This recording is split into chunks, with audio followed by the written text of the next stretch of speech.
kasih Bapak sudah menyempatkan sedikit waktunya untuk saya wawancara terkait tugas proyek dari kampus. Sebelumnya bagaimana kabar Bapak? Saya baik. Mbak Aurel gimana kabarnya? Kabar saya baik Pak, terima kasih. Alhamdulillah. Oke, jadi di sini saya bakal mengajukan beberapa pertanyaan. Mungkin saya akan menyita waktu Bapak sekitar 5-10 menit untuk beberapa pertanyaan yang Bapak jawab terkait bagaimana aktivitas manajemen yang telah Bapak lakukan di perusahaan ini. Oke. Yang pertama, saya mau bertanya, sudah sejak tahun berapa perusahaan ini berdiri? Kalau untuk perusahaan ini berdiri, sebenarnya kita baru mulai berdiri itu di tahun 2020. Baru melebarkan sayap dan baru mempunyai bendera sendiri itu 2020. Sebelum itu kita memang sudah pernah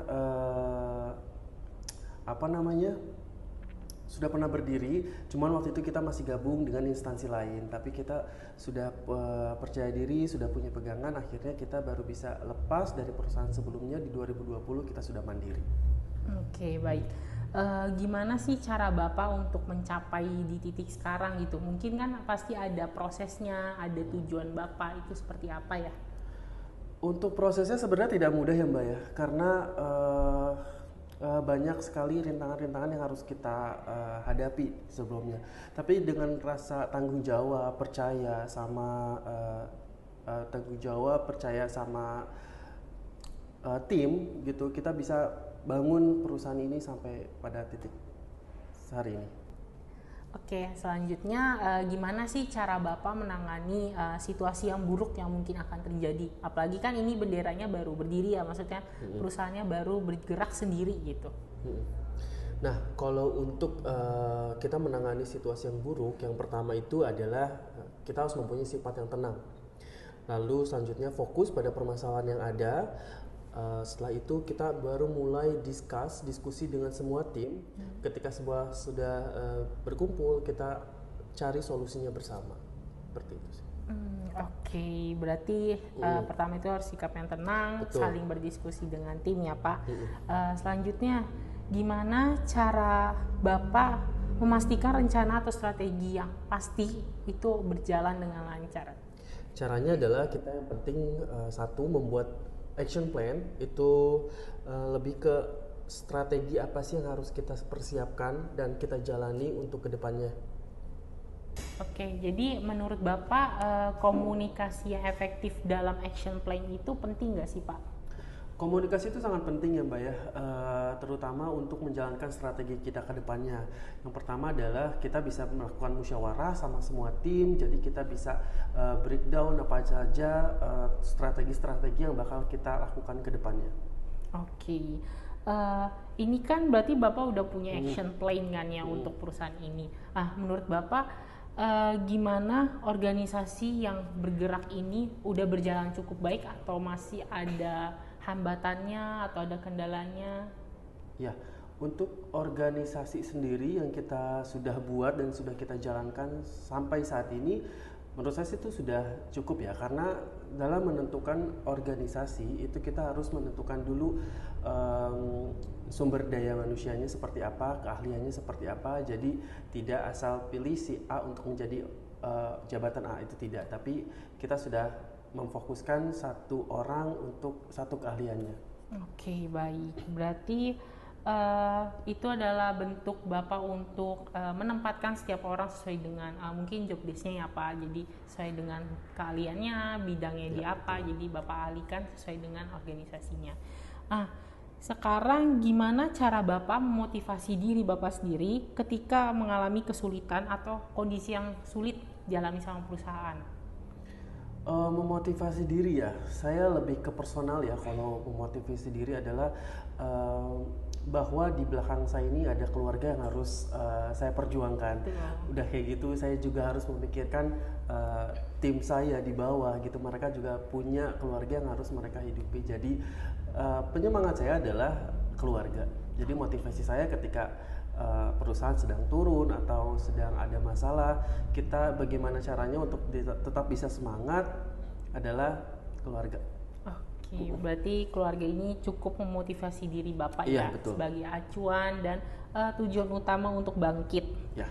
Oke, berarti selanjutnya saya mau bertanya sedikit terkait cara terbaik apa yang Bapak lakukan untuk membangun motivasi bawahan atau karyawan Bapak gitu.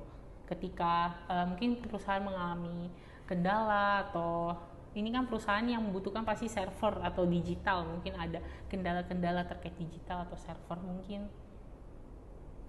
Yang perlu dilakukan ya, saya biasanya kalau untuk tim itu pasti akan melakukan people development dulu sama mereka gitu.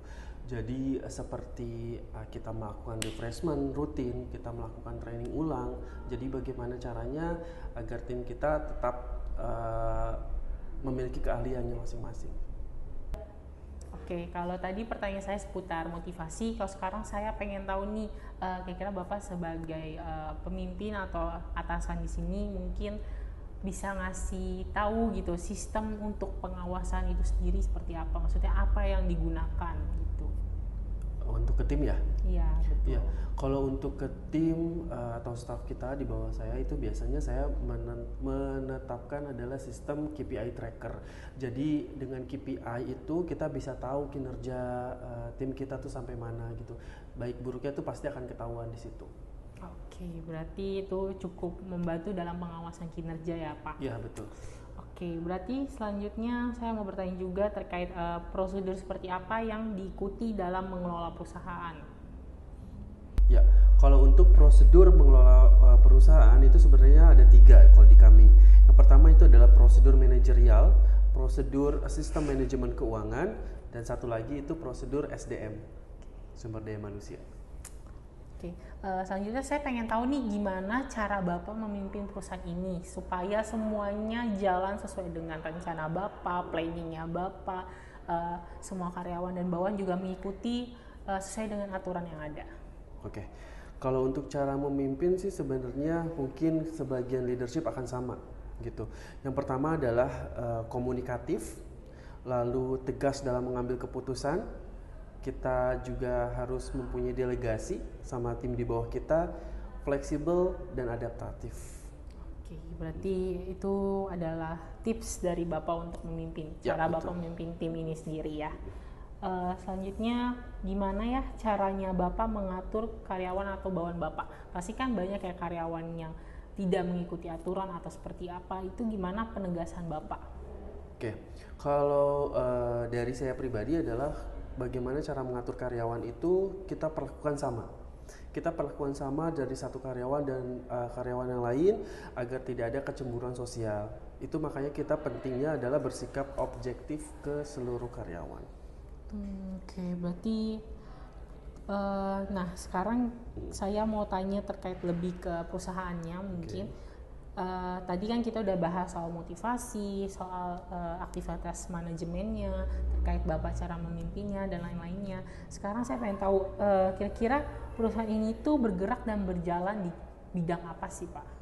Ya, kalau untuk perusahaan kami ini bergerak di bidang jasa sertifikasi konstruksi. Jadi untuk para pekerja atau badan usaha yang ingin memiliki sertifikasi itu bisa kami bantu untuk pembuatan sertifikasinya. Oke, berarti ini lebih ke legalitas untuk sertifikasi ya Pak? Iya, betul. Oke, gimana perusahaan ini? Apakah sudah berjalan sesuai dengan prosedur yang ada? Ya, sudah disinggung sebelumnya tadi ya. Jadi kan memang perusahaan kami memang berjalan. Nah, bagaimana perusahaan ini? Apakah sudah berjalan sesuai dengan prosedur yang ada? Ya, sudah. Sudah, oke. Terus gimana perusahaan ini menjalankannya atau aturan seperti apa dari pelaksanaan awal hingga akhir? Karena kan perusahaan ini bergerak di bidang sertifikasi ya. Ya, kalau untuk prosedur pelaksanaan sertifikasi sebenarnya kita ada beberapa step ya Mbak ya. Mulai dari permohonan pemohon dulu, lalu setelah kita melakukan pengecekan data, validasi sesuaian KTP, ijazah dan lain-lain, itu baru nanti akan ada namanya ke tahap uji. Dan tahap uji pun itu nanti akan ada beberapa step gitu loh. Termasuk salah satunya adalah diujikan dengan para penguji kita atau asesor namanya. setelah diuji itu nanti kan akan ada masuk dia kompeten atau tidak gitu. Nah kalau misalkan tidak kompeten ya berarti dia tidak bisa berhak mendapatkan sertifikasinya. Oke. Gitu. Berarti semuanya dijalankan sesuai aturan yang ada pastinya ya. Oke, selanjutnya ini pertanyaan terakhir, mungkin agak sedikit menyinggung perusahaan ini apa mungkin ataupun tim Bapak sendiri gitu. Jadi gimana perusahaan ini apa sudah membuktikan kesahannya, misalkan kayak sekolah atau kampus itu kan dia ada akreditas, apa perusahaan ini juga menjalankannya? Iya betul, kita sudah menjalankannya ya Mbak ya, karena kan di perusahaan saya ini ada beberapa lembaga, dan lembaga ini kan sudah terlisensi. Nah lisensi ini kan tidak bisa kita keluarkan seenaknya, lisensi itu dikeluarkan langsung dari pemerintah. Jadi memang kita sudah pasti mengikuti standar dari perusahaan, dari kementerian, semuanya yang sudah terlisensi. Berarti perusahaan ini juga sudah terakreditasi ya Pak ya, Betul kurang lebih sekali. seperti itu. Oke. Mungkin cukup untuk hari ini. Terima kasih untuk kesempatannya, sudah mengganggu waktu Bapak sedikit. Saya mohon maaf bila ada salah kata atau pertanyaan yang menyinggung. Terima kasih ya Pak. Ya, terima kasih Mbak Aurel.